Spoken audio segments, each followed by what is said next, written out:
Hello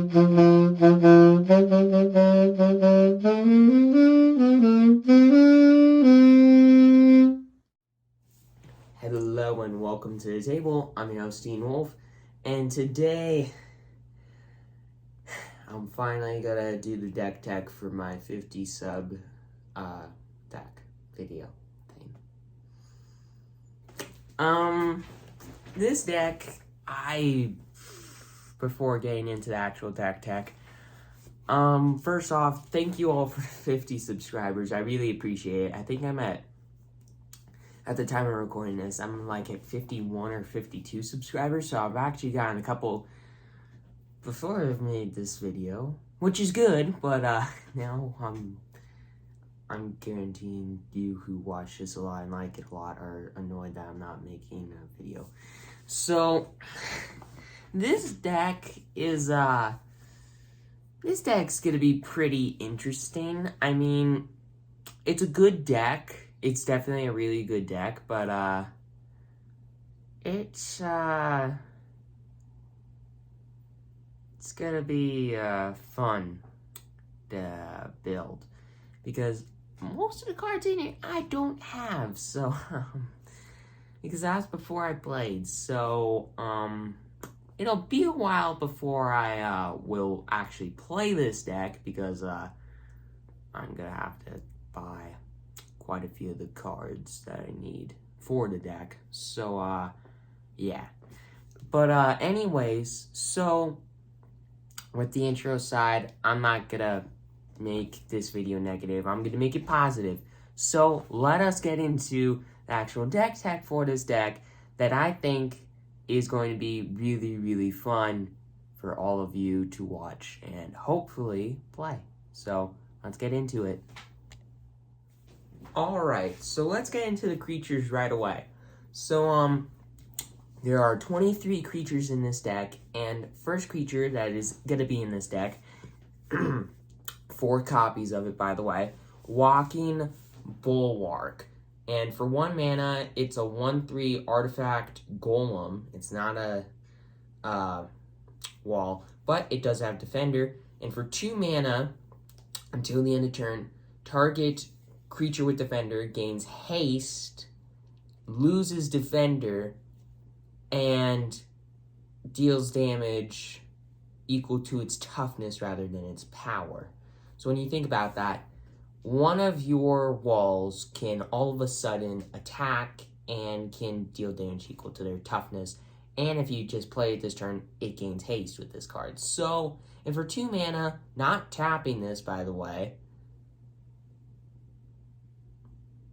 that's pretty solid. I'd say that's a pretty solid little card right there. And next up, 3 copies of Consulate Skygate, which for 2 mana, it's a 0/4 artifact wall with defender and reach. Now, it doesn't seem like that good of a card, but it's still pretty solid.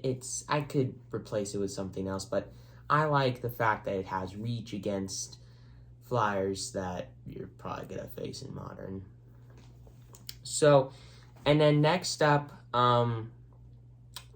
probably one of the best cards in the deck, and one of the big combo pieces in the deck, Tetsuko Umezawa, the Fugitive.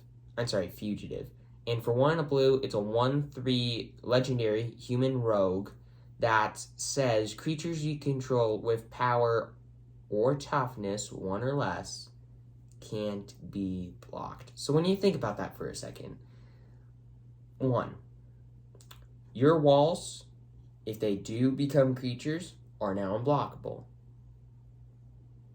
And in this deck, I'm going to say this now, there are a lot of ways to make your walls and creatures with defender into creatures that deal damage equal to their toughness rather than their power. So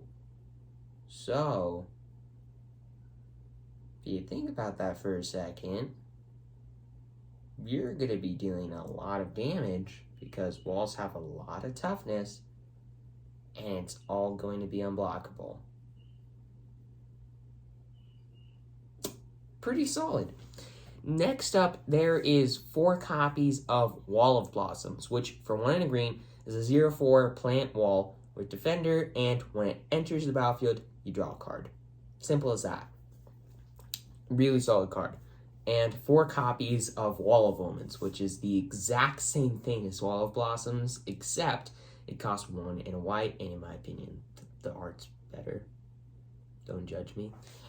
And last creature, 4 copies of Arcades the Strategist, which for 1, a green, a white, and a blue, it is a 3/5 legendary creature, Elder Dragon, with flying and vigilance. It doesn't have Defender, don't get mad at me, but it really helps out the Defender deck. Because it says, whenever a creature with Defender enters under your control, you get to draw a card. Okay? I'm greedy. I'm a greedy man. I love to draw cards. Don't judge me for it.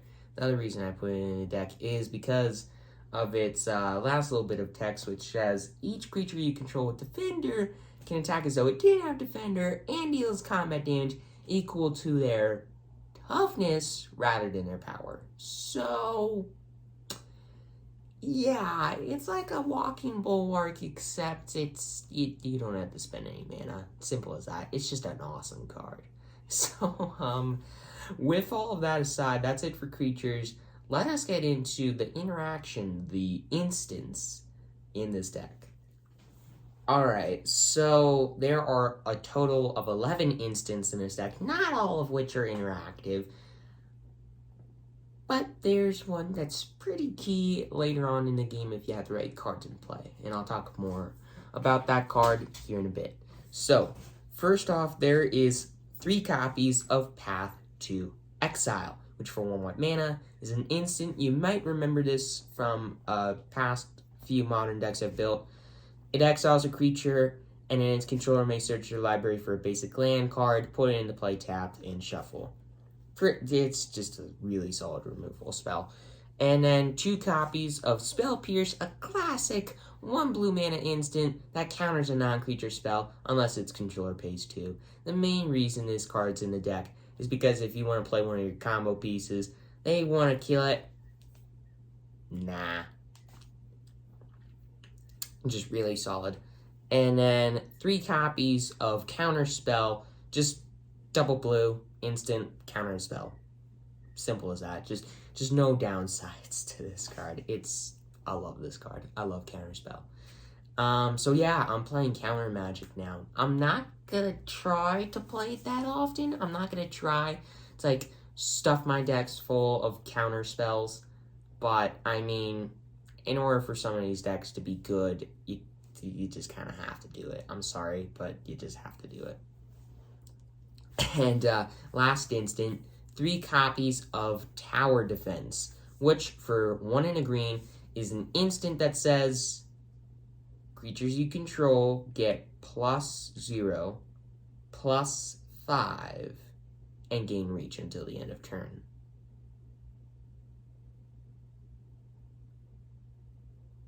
Excuse me.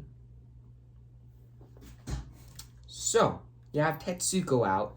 You have Arcades out, or another card that I'm going to talk to you all about here in a second. And you play this and swing out with all your walls.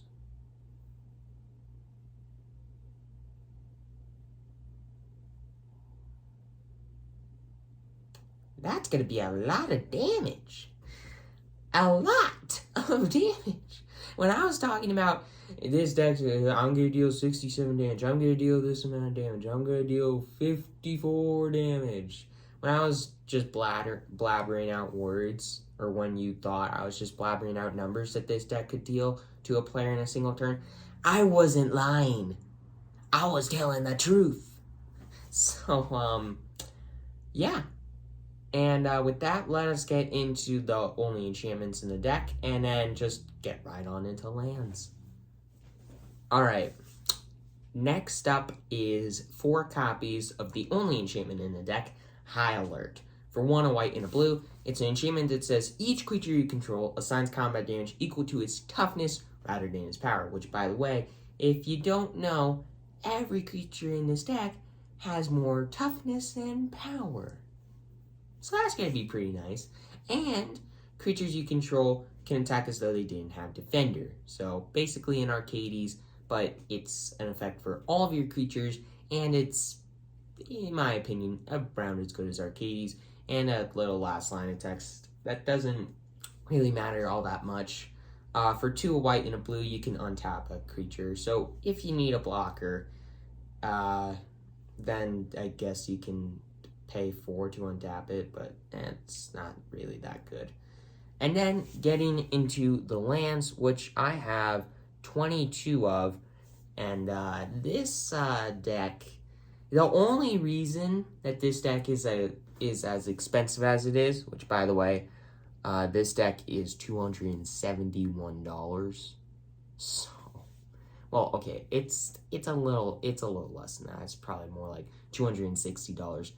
But the reason this deck is as expensive as it is because of the lands. And let's just get into why this deck's so expensive. So, 4 copies of Adarkar Wastes, and the new one, not one of the old ones, because those ones are expensive, from Dominaria United, and those are $2 a piece. So far, not that bad.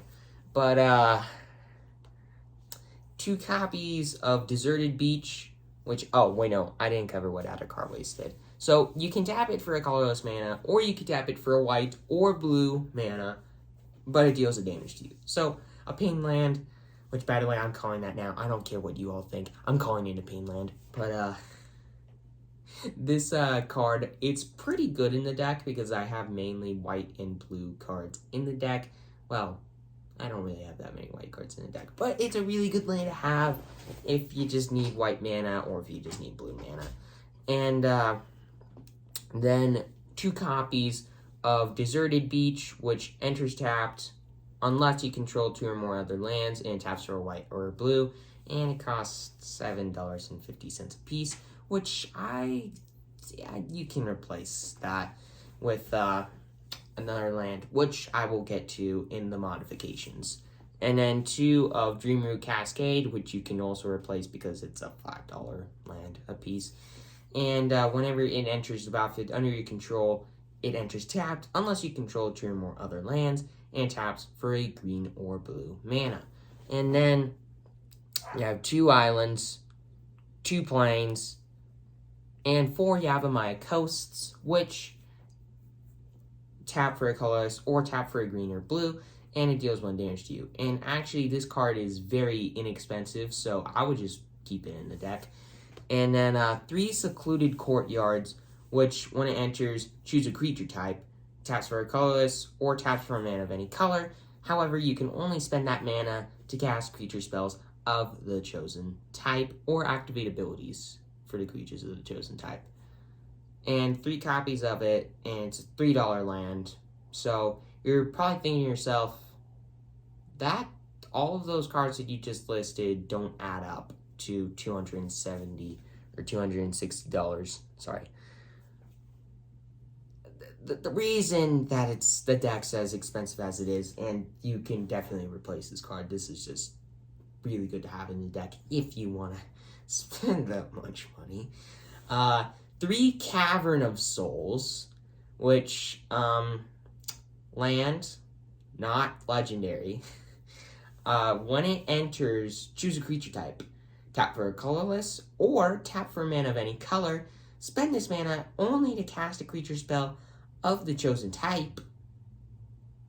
This spell can't be countered. So, that's pretty good. Mainly because there are quite a few creatures that have the same type. There are a lot of walls in this deck. I mean, there are some golems, some rogues. But remember, this land isn't legendary, so you can have multiple out there at once. So, you could play your Tetsuko, never have it be countered. You can play your Arcades, not have it be countered. That's pretty good.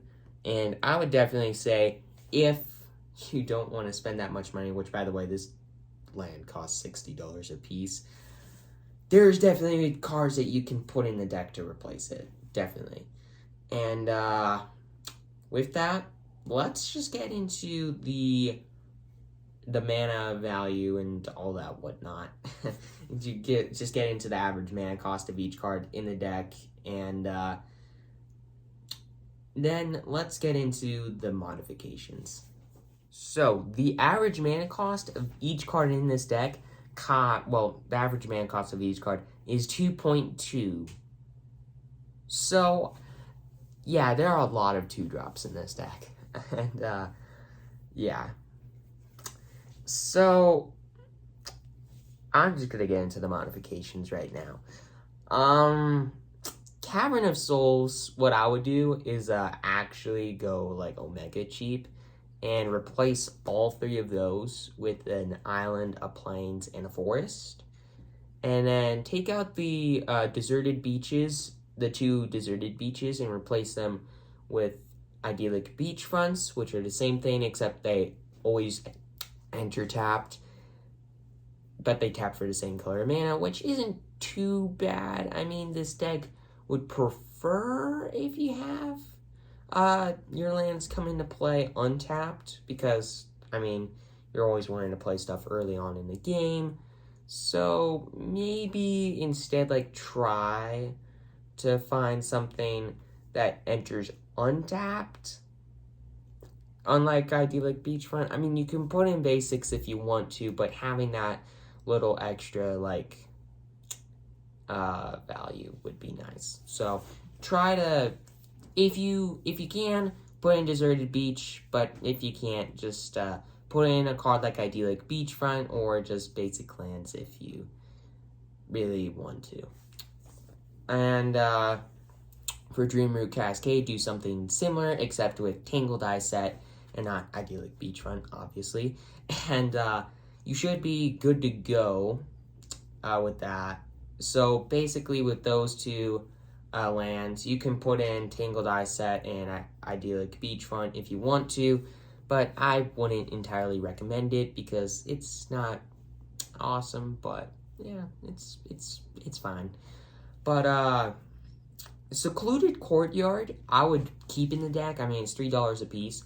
But, I mean, now that you don't have Cavern of Souls in the deck is quite a bit cheaper. I mean, you took out all of the deserted beaches, all of the Dreamroot Cascades, and all of the Cavern of Souls, which is, with the Cavern of Souls, $180. With the deserted beach, that's another $15, and with the Dreamroot Cascade, that's another $10. So almost $200 gone. So the deck costs like $60, which I would say is an upgrade from $270. So yeah, I mean, definitely take out the Cavern of Souls if you don't want to deal with that nonsense, because I mean, I get it, that's $60 a piece. I mean, I might put in one, but I mean, I have 1 copy of it. I might put it in, but at the same time, I'm thinking to myself,